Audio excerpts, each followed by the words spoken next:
ang inyong Panginoong Jesus. Na muling nabuhay para sa inyo.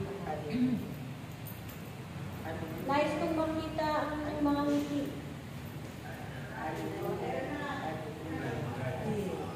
Salamat, aking mga anak. Sapagkat ang araw na ito ay punong-puno ng kagalakan. Sapagkat kayo lahat ay narito. Munti man kayo sa paningin ng mga tao, subalit kayong lahat ay marami para sa amin.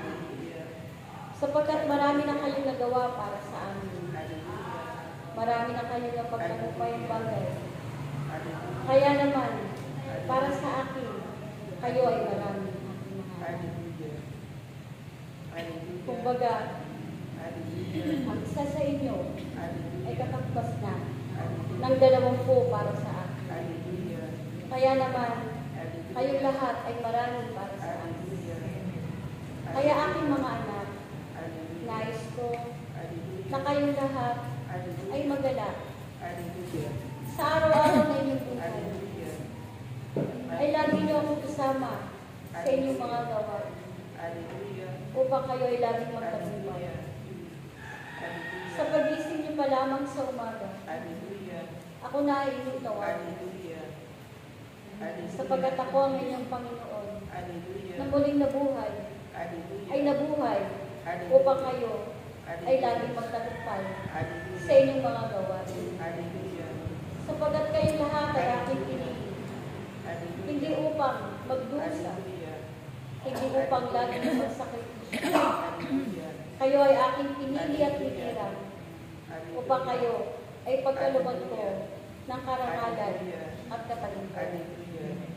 Kaya aking mga anak, magpatuloy kayo sa paglilingkod sa akin. Sapagkat kayo ay aking mga hinirang.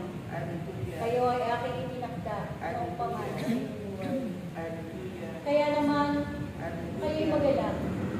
Sapagkat ang araw na ito ay pupunuin ko kayo ng mga biyaya at pagpapala. Hindi nyo man mararamdaman, subalit makikita ninyo na tunay na tapat ang aking Ama. Sapagkat simula sa araw na ito, mararamdaman ninyo ang pagpapala pinangako ng aking Ama. Na ito ay mararanasan nila sa inyong buhay.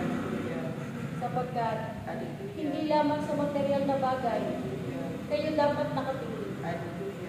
Tumingin kayo sa kalakasan, sa kaligtasan, at higit sa lahat, sa mga espiritual na bagay.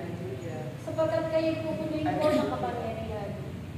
Pupunuin ko kayo ng mga kapangyarihan. Hindi kayang kapatan ng kagsalapi. Hindi kayang kapatan ng mga bagay sa sanlibutan ito. Kaya aking mga anak, ang mga kapangyarihan ito ay aking ipagkakaloob sa inyo lahat. Sapagkat ito ang gagamitin ninyo sa panimula ng inyong panibagong mga misyon. Kayo ay may kanya-kanyang misyon muli sa lugar na ito. Kaya ito ay inyong paghandaan, mga anak. Sapagkat kayo ay muli kong isusugo sa bawat tahanan sa lugar na ito. Upang sila ay makasama muli dito sa aking tahanan. Dito sa aking hipag. Kaya aking mga anak, ipagpatuloy ninyo ang inyong pag-aaral. Sapagkat kayo ay muling sasabak sa pagpapahayag. Muli kayo magpapahayag at ipapakilala ang banal na pangalan.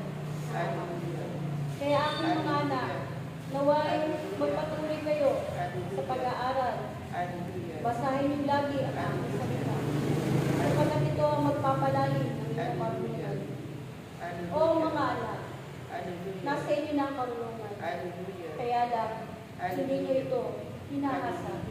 Kaya patuloy kayong magpahasa, aking anak. Patuloy niyong basahin. Patuloy niyong isapuso ang aking mga salita. Upang ito ay matanim sa araw-araw na iyong buhay. Huwag niyong kakalitaan na sa isang araw, kayo ay magbasa ng ilang pahina upang ito ay matanim sa iyo. Sapagkat yan ang tunay na nag-aaral ng anak. Bago kayo matulog, huwag niyong hayaan na hindi kayo nakakapagbasa ng aking